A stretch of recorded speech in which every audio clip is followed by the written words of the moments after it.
Hey, hello everyone. I hope you're all ready for a new and exciting week. I guess we can start with Matthew. He accomplished some major.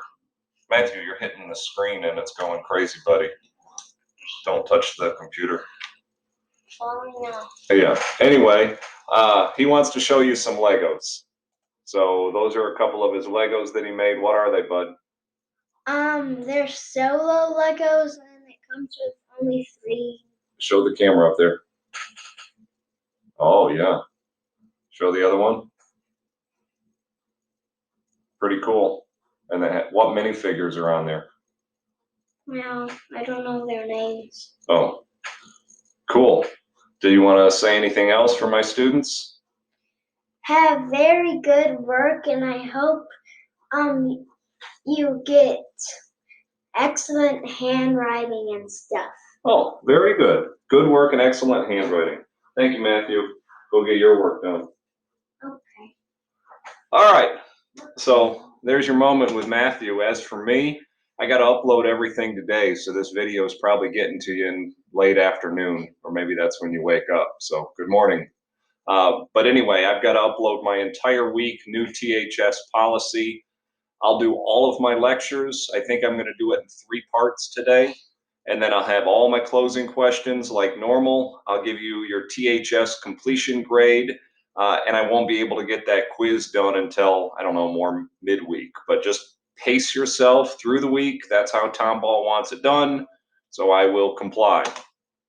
Closing questions, those are due Friday at 11:59 a.m.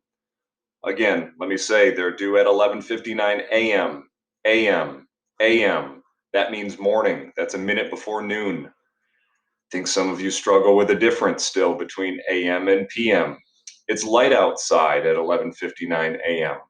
That might be when some of you wake up. But yes, you do need to turn that in on time. The closing questions are a Lone Star grade. I will hold you accountable for managing your time throughout the week and getting that in on time. So please, closing questions, get that in by 11:59 a.m. a.m. Everything else will be due Sunday night, evening. It's dark outside at 11:59 p.m. I'm asleep. Many of you are probably still awake. So anyway, that's the plan. Let's get going with some of the content. As always, let me know if you have questions. I'm on the computer just about all day, so fire off some emails, just post something. Let me know if you have any questions or concerns. You also might want to be thinking about your discussion board and that final exam. Those due dates will be here before you know it. So the discussion board, you got to read a complicated chapter, condense that into a paragraph or two, and then converse with your peers about their analysis. So make sure you read through that. That again is Lone Star only, but it does have major grade weight. All right, so here we are, Vietnam War. I taught you a little bit of this in bits and pieces. Here's your quick review. You got to keep in mind that we got to backtrack all the way to, let's say, World War II when Japan controlled the entire region. When Japan loses, rather than let Vietnam be Vietnam, France retakes control of the region. Again, this entire region was once called French Indochina. France had control, so now they retake their colony, but Vietnam wanted to be independent. So they're fighting against France. France eventually loses, and again, rather than let Vietnam be totally independent, they chop it in half and kind of set up two different types of government. The North, they follow Ho Chi Minh and they set up a communist system. The South, it's more, say, American advised with a democratic government. So understand that Vietnam is divided. It's a complicated situation from the get go. And our presidents keep sending advisors, military advisors over there. In your brain, you should know the first president to send over an advisor, and that's Eisenhower. Why Eisenhower? Why is he sending people to Vietnam? So that Vietnam doesn't fall to communism. We believe in something called the domino theory at this point, where we think, oh no, if Vietnam falls, then Laos, then Cambodia, then Thailand, then Malaysia, then Australia, then Hawaii, then California. So again, we want to prevent communism from spreading. That's our logic. And again, a lot of this stems from containment and that Truman Doctrine and our longtime fight against communism that really starts after World War II. So Kennedy, he's going to increase our advisors over there because you guys remember Kennedy had to be especially tough against communism. Kennedy, a Democrat, didn't want to fall victim to what happened to Truman, where Truman lost China. So Kennedy does not want to lose Vietnam. He continues to send advisors and advisors, and he's getting us stuck in a really messy situation over there.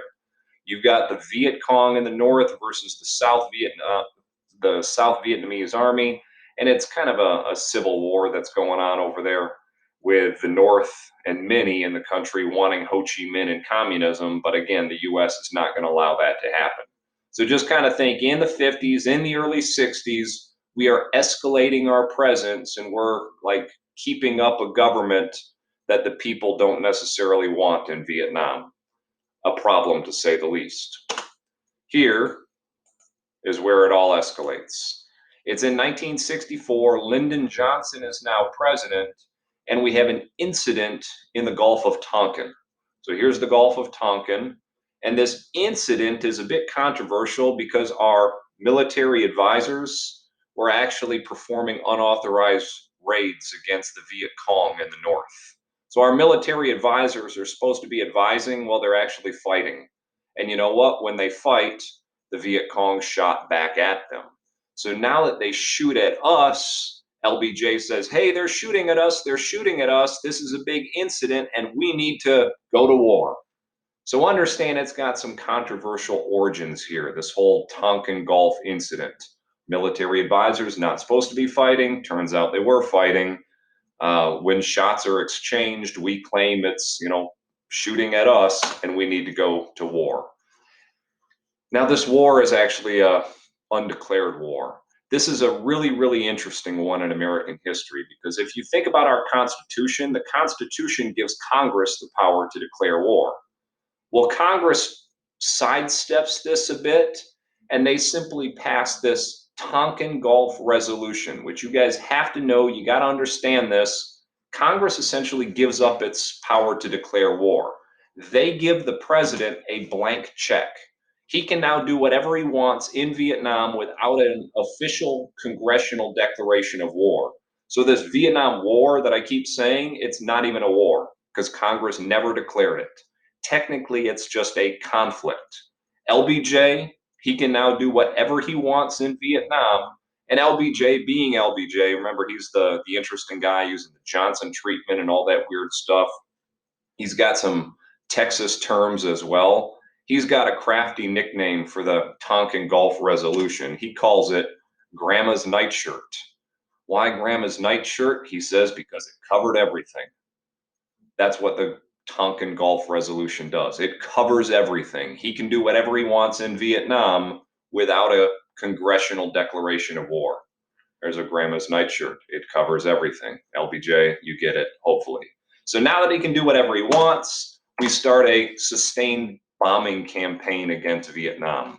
The bombing campaign is called Operation Rolling Thunder. Basically, all of 1964, we're trying to bomb them into submission. But here's your problem. What's North Vietnam look like? It's a lot of jungle. So we're going to be bombing a lot of jungle trails, and it's going to be difficult to win by just bombing the jungle.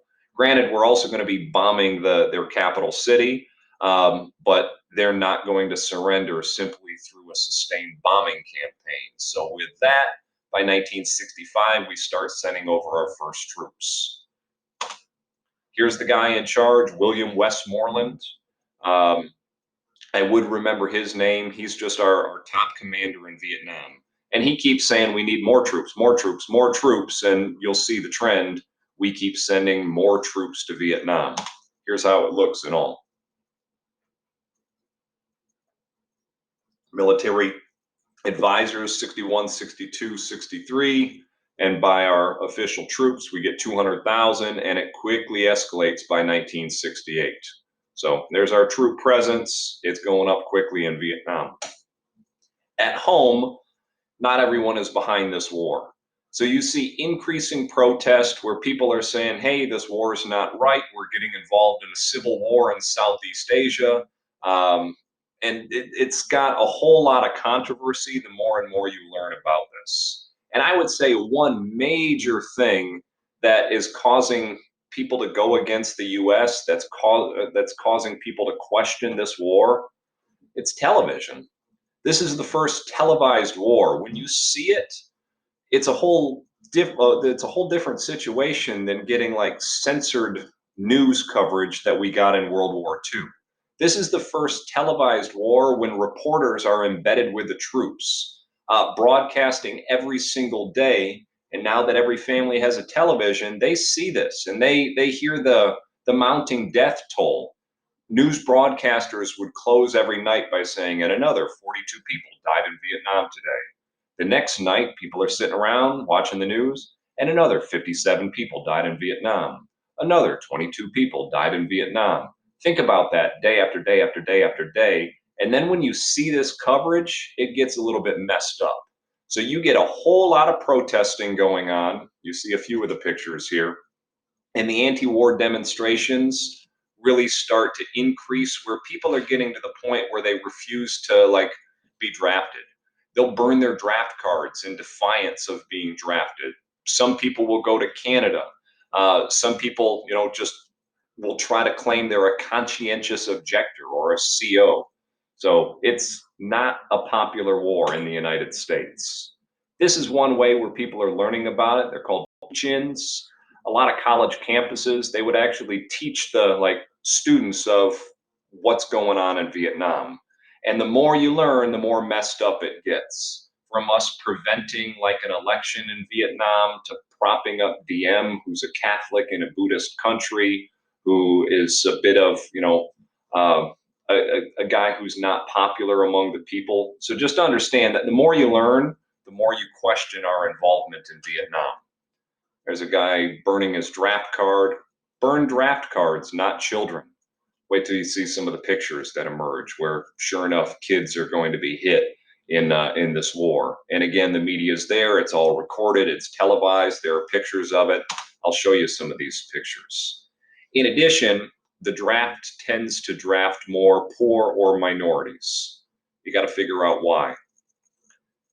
If you're in college, you don't get drafted, or you could at least get a deferment. Are poor people in college? Are minorities in college? Disproportionately, no. So a lot of, say, well-to-do white people don't have to fight in this war. As a result, troops and casualties were disproportionately black, and Martin Luther King actually made a big speech and wrote something titled Beyond Vietnam, where he's against kind of the war being racist. If you do look at the numbers, it's definitely the case. And again, if you were wealthy, you go to college, you just get a deferment, and then you technically don't have to fight. So think about that. Think about the controversy behind the draft. You get some of the sayings here. There's a common one, a guy burning a draft card, and people start to protest against LBJ as well, where college students, many of them are, not going to class. They're protesting, shouting things like, hey, LBJ, how many kids did you kill today? Well, that's not pleasant. Or 1, 2, 3, 4, we don't want this stinking war. I censored something for you. So anyway, you can figure it out, but yeah, there are a lot of people protesting this thing. More anti-war protests, protest music. I think you guys listen to Feel Like I'm Fixin' to Die, The Sarcasm by Country Joe and the Fish. I played Evo Destruction for you. You may know War by Edwin Starr. That's war. What is it good for? Absolutely nothing. This is the one that I'll link, Fortunate Son, where if you're a fortunate son, you don't have to fight in a war. Give peace a chance. We got to get out of this place. There are literally hundreds of these anti-Vietnam songs. So just understand that in the 1960s, music is getting political. It is incredibly, popular to sing about the problem of Vietnam. So lots and lots of these examples. Johnson, he's under attack, as you saw by some of the protesting, but Johnson Uh-oh, this cartoonist suggests his nose is growing. What's it mean if your nose is growing? You're not telling the truth. Turns out he's not really telling the truth about Vietnam. He keeps saying publicly, oh, yeah, we're about to win. Victory's right around the corner. Victory's just around the corner, and the people stop believing the government. There's going to be a growing credibility gap with what the government says and what the people actually believe. And it turns out the government was lying about Vietnam. We lied about our origins there, and wait until the Nixon administration, they lie a bit about the bombing as well. So, yes, people are not really believing what the government is telling them. They think that Johnson is a liar. It turns out he lied a bit, Nixon lied a bit, and that's one of the many problems of the Vietnam War. As for the soldiers, we got a lot of issues here about the hard life of soldiers. So I'll take you through this step with a bunch of pictures. I'll give you a little more detail here. But let's understand that this is essentially a guerrilla war where you're in the jungle. And there were some soldiers that said they went their entire year in Vietnam without even like seeing the enemy once. A guerrilla war, hit and run. Think about it. You're in the jungle, someone's in a tree, they shoot at you, they run back, you never see them. They would also say it's hard to distinguish like who you're fighting against. I'll show you some of those pictures, and there's a terrible massacre that actually develops because of this incident right here. In addition, some troops are doing drugs. There is a lot of drug use by the troops in Vietnam. If you saw any of the movies out there on the Vietnam War, notably Platoon, they will highlight the drug use by the troops. In addition, again, going from that movie Platoon, an unpopular officer might be fragged. That means the troops don't like this officer who's in command, and they like, whoops, drop a grenade, and they accidentally kill their officer. Well, you see this in the tail end of the movie Platoon, but they say it happened quite a bit, where a lot of the officers were young, not experienced with guerrilla warfare, kind of coming out of West Point, and a lot of the average Joes that were fighting did not respect their officers. So there were incidents of fragging the superiors. This is a video clip that I'll play for you, but that's where American troops went into a village where they were told, this is the enemy, this is the enemy, go destroy the enemy. And it turns out to be old men, women, and children. Yeah, that stuff would happen, and now it's televised, it's in the newspapers, it makes what already was an unpopular war more unpopular. So just kind of understand that the soldiers, they've got issues, and the public, they're not really supporting our troops doing the fighting over there. At quick glance, do you see anyone? There are 3 people in this picture. But think about this in the context of war. And it might even be at night. It might be raining. You're trying to walk through the jungle on a so-called seek and destroy mission, where that's your job. You go out in a small platoon of about 50 guys, and you're trying to find the Viet Cong. So you're marching through a jungle that they know, and you somehow have to shoot at them whenever there's a booby trap or a shot fired at you. These are the people, by the way, and there might even be more than that. But my point, it's hard to see. Seek and destroy missions, problematic to say the least, especially because of these. The jungle trails would be full of all sorts of booby traps, where the Viet Cong would know that if you injure a soldier, it's going to bankrupt the United States because it's very costly to care for an injured soldier, and it will destroy morale. You don't want to continue fighting if you fall through a false bottom, hit these spikes that are tipped with feces. That's going to infect the wound, obviously. So many, many examples of these booby traps as you're walking through the jungle trails. Here's one, tripwire, grenade. Here's one, false bottom, spiked, impaled. These are all examples from Vietnamese booby traps. Here's another one, tripwire. These were really, really common, where you're, again, impaled. And the way that these soldiers would do it, they would like walk in a single file line, and the first guy is the point man. So the first guy, he's probably the one who's going to get exposed to this stuff on a kind of common basis. So difficult to be the point man. This would be an incredibly poisonous snake that they say the Vietnamese, the Viet Cong, would like nail the tail of this snake to a tree to really tick it off, obviously. And as the American troops are walking by, that snake is going to bite someone, and you're not going to make it 2 steps if that snake bites you. It's that poisonous. So they called this booby trap two-step Charlie. So there are a lot of these things. Again, lots of different ways to impale you. The tiger trap, I don't know how clearly you can see it. Tripwire that falls down on top of you. Again, many, many examples of Viet Cong booby traps. And again, these are the guys kind of walking in the small platoon, seek and destroy mission. During rainy season in Vietnam, it could rain for months straight. Forrest Gump has a good scene about that, if you've ever seen Forrest Gump. But there's your point, man. And think about it. This is the enemy. This is who we're fighting against. We can't defeat this guy. As Americans see this, they really start to question our involvement there. Like, we're the most powerful country in the world. We win World War II, and this is who we're fighting against, and we can't win in Vietnam. We need more troops to defeat old guys in Vietnam or old women in Vietnam. So just understand that those in North Vietnam, those committed to Ho Chi Minh, they were in it for life. And they start fighting when they're young. They know the terrain. They're able to, build up their defenses, whereas Americans are not necessarily committed to this cause. They go there and they start counting the days they have left until they can return home. But you have a whole population following Ho Chi Minh that will fight for their entire lives. And think about this. Many had been fighting for their freedom for their entire lives, fighting against the Japanese, then the French, then the United States. So it's a whole lifetime of fighting, whereas us, we're in it for about a year. This is one of the more, I guess, infamous pictures of the war.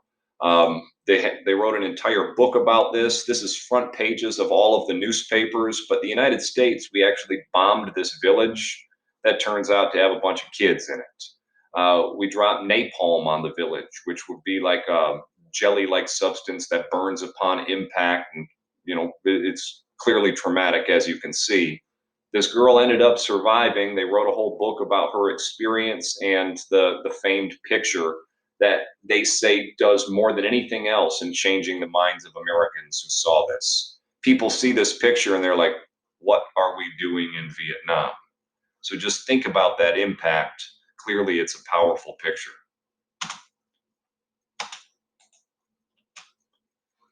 Another interesting part, like I said, they're fighting their entire lives. In that entire time of fighting, they're able to build up an intricate tunnel network underneath the jungles. Often multi-level tunnel network. You can see how small these were, and you would never really find the entrance to this unless you just happen to find it. Or sometimes the Viet Cong would purposely leave this open and they would booby trap it, where if you open the lid, then a grenade goes off on you.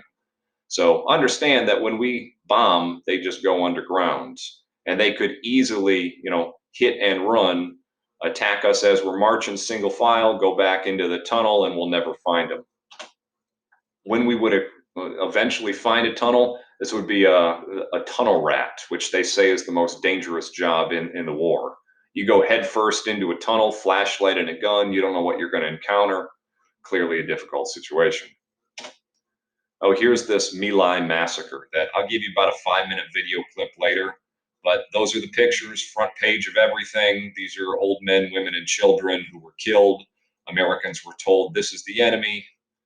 We were wrong about that one.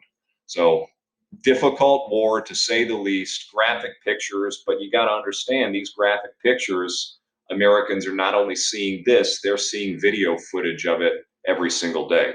So it's not a popular war, to say the least. Lots of protesting. This guy putting the flowers in the barrels of the guns on a college campus. Oh, and then there's this. We try to destroy the Viet Cong's ability to hide in the jungle. So we drop a chemical called Agent Orange. Agent Orange is supposed to, destroy the leaves on the trees. Well, it does, but then it gets into the groundwater, and Agent Orange, North Vietnam, and actually many American veterans are still suffering the after effects of this because it can cause horrible cancer and birth defects for generations. Brace yourself on the next slide. Yeah. So bad burns, birth defects, U.S. veterans and Vietnamese people still dying from Agent Orange. That's what we use to destroy their ability to hide. So nasty stuff all around. Eventually, the Vietnam War is going to, topple Johnson, where Johnson's eventually going to not run, an incumbent president not running in 1968. So you can see he's stressing out. And remember, LBJ, his big thing that he actually wanted was like the Great Society. He wants to end poverty. He's pushing for civil rights. Well, Vietnam is stressing him out to the point his popularity is going down. In fact, his approval rating was like in the 20% ish, one of the lowest approval ratings we've ever had. So, yes, Vietnam's stressing out LBJ. He's even being challenged from within his own party. Think about that in the context of 2020. What if an incumbent president was challenged from within his own party and it looked like Bobby Kennedy was actually going to win this thing? So just think about how divided the Democratic Party was here. Think about how problematic this was for an incumbent president. It's really Vietnam that's doing that to him. Lastly, we got the Tet Offensive. This is going to be the end of kind of Johnson and a major issue. Hold on, you got to see this picture first. So this was allegedly one of the Vietnamese or North Viet Cong soldiers who was found in the street. There's actually video of this where our ally, the South Vietnamese military, they capture this guy and just quickly shoot him in the head. And he dies on film. That picture records it moments before he's executed. Think about the impact of this, though. We're like, whoa, we're supporting these guys who just killed that guy without a trial?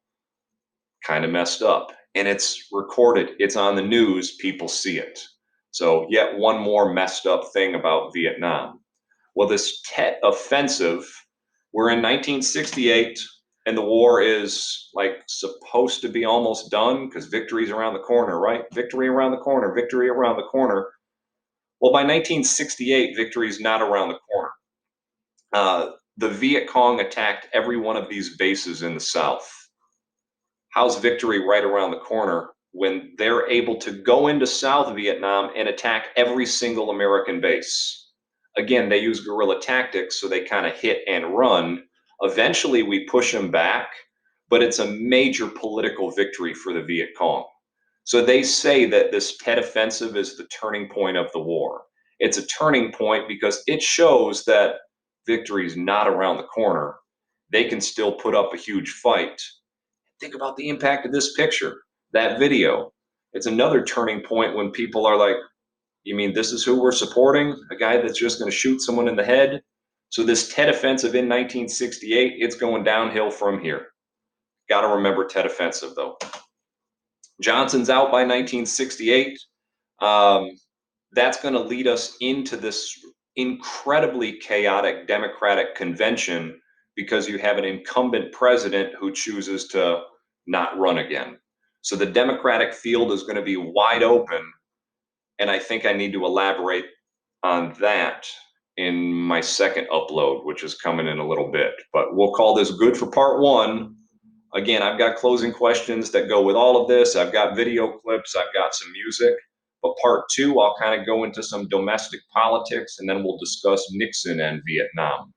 Let me know if you have questions. I'm still here all week. Email me, talk to me. All right.